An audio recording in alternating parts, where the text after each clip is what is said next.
Questions and comments. The honourable member for North Okanagan, Shuswap. Thank you, Mr. Speaker, and I thank the honourable member for her speech today.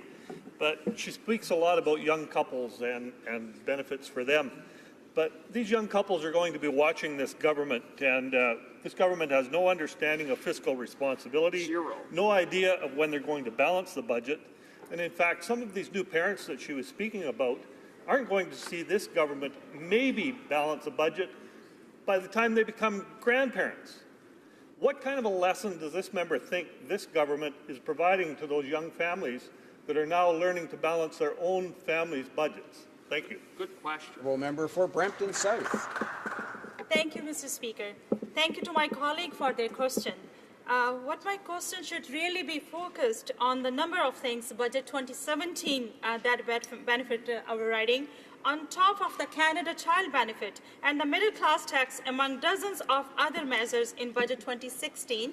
Budget 2017 make a real difference for the middle class and all those working to join it. Mr. Speaker, it also affects everyone. Like the new 2017 budgets, like there's so many affordable housing affects everywhere. It's also affect on members' riding too. Thank you, Mr. Speaker. Questions and comments. The honourable member for Courtenay Alberni. Thank you, Mr. Speaker. I want to thank the member for her speech. One thing that the Liberals have failed to mention in this budget is their promise to close the stock option loopholes for the wealthiest CEOs in our country that cost Canadian taxpayers over $750 million a year. Mr. Speaker, they talk about their record investments in housing, how they're going to spend over $8 billion, but when we find out the details, it's only going to be $20 million in this year. That's about 20 homes in Toronto and Vancouver. Mr. Speaker, people are living on the street in my riding, and Canadians aren't fools. They're not fools. They're seeing what the government's doing in their choices. The government talks about budgets are about decisions and about making choices. Why is the government choosing CEO tax loopholes over people living on the street? That's the question I have for this government, Mr. Speaker. Honourable member for Brampton South. Thank you, Mr. Speaker. Thank you, my colleague, for that question. Mr. Speaker, this budget is focused on middle class, how to grow the economy. And I think our government did a very good job. Budget 2017 helps build a stronger Canada, and it also helps invest in things that we are neglecting over the previous government for 10 years. I think this will help build up our infrastructure, and it also help to all the communities, and communities will thrive with this budget. Thank you, Mr. Speaker. Questions and comments. The honourable member for Guelph.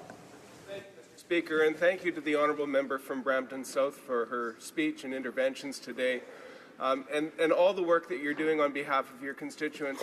I wonder if you could comment on the investment in Canadians, where you've mentioned about housing, you've mentioned about daycare, you've mentioned about the Canada Child Benefit, and the need to build up our country by making sure Canadians are successful wherever they're living in the country, whatever their background is, that everyone has a chance to be successful within the country, given the investments that Budget 2016 and now Budget 2017 is putting forward.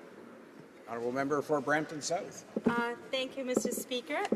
Thank you, honourable member.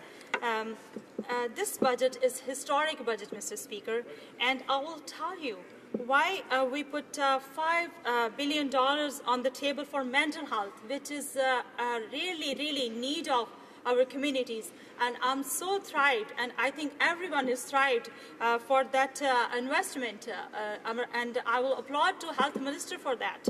I think that is something we can all come together to support. And every year, even though Bell's Let's Talk and World Mental Health Day, we speak up about the issues. 1 in 5 our peoples are affected with this issue. And I'm really thrilled about this investment. Also, there's a historic investment in affordable housing, in childcare, and in medical caregivers. Also, a big effect on our communities. And there's so many co-op placements, and it's really historic budget, and we should all support for that. Resuming